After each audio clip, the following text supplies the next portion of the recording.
ምን አይነት ክርስትና ይኑረን? እንዴት ነው የምንከተለው?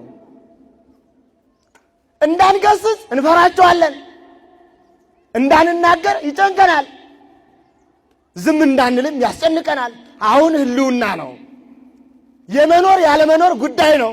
የመጽደቅ ያለመጽደቅ ጉዳይ ነው። ክርስቲያን የመሆን ያለመሆን ጉዳይ ነው። ምን ሆነን ነው የምንከተለው? አስቡ። እኛ የመከራ መዓት እንደ ድንጋይ ወፍጮ እየመንደመዥ እየዞረ ታቹነን ምንደንስ ሰዎች ነን።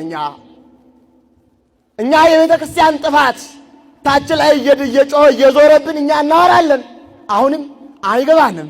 ሞትም አያግባባንም፣ መከራም አያግባባንም፣ የቤተ ክርስቲያን ጉስቁልናም አያግባባንም፣ የክርስቲያኖች መንፈሳዊ ሕይወት መጓደልም አያግባባንም።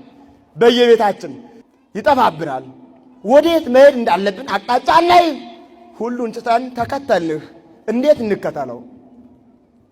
እንዴት ነው የምንከተለው?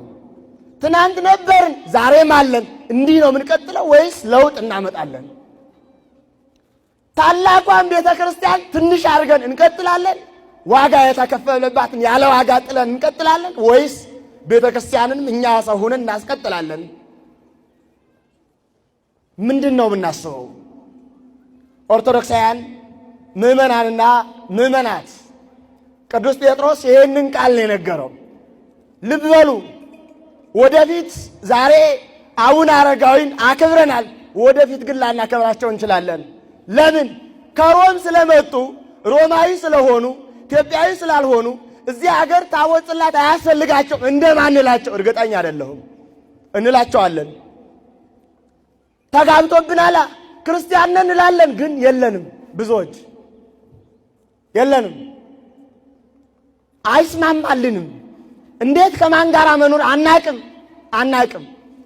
የመጣው ይነዳናል፣ የመጣው ያፍሰናል፣ የመጣው ይሾፍረናል፣ እንቀበላለን። እኛ እንደ ማዕበል ነፋስ ያወዛውዘናል፣ መቆም አንችልም። ማን እንደሚሰብከንም አናቅም። ኦርቶዶክሳውያን ክርስቲያኖች ማን እንከተል? እንዴት እንከተል? የመከተያ መስፈርታችን ምንድን ነው? አለን ወይስ የለንም?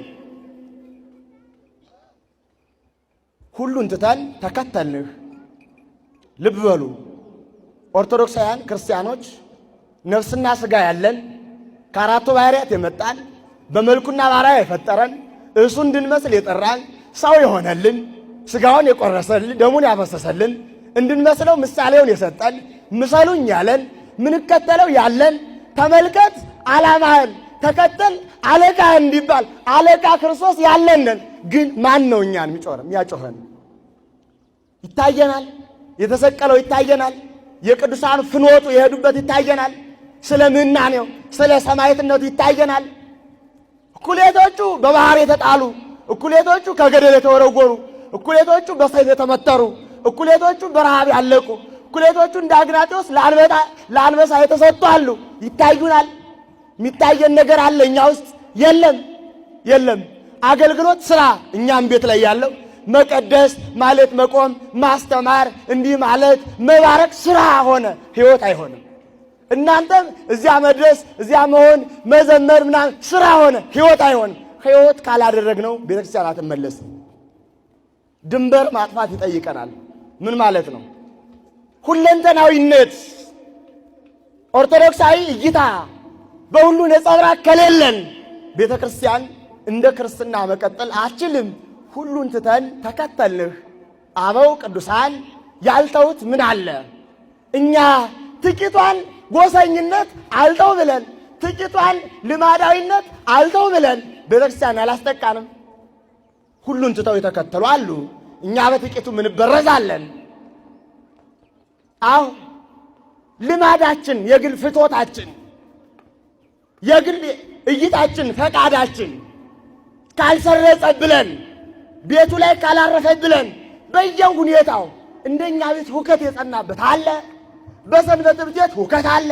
በመቅደሱ ሁከት አለ። በማህበራቱ ሁከት አለ። በክርስቲያኖች ኑሮ ሁከት አለ። አንግባባ፣ አንረዳዳ፣ አናስብ፣ በቃ እንጠላለፋለን፣ እንጥላለን፣ እናማለን። በቃ እኛ እንዴት ሆነን ነው የምናልፈው?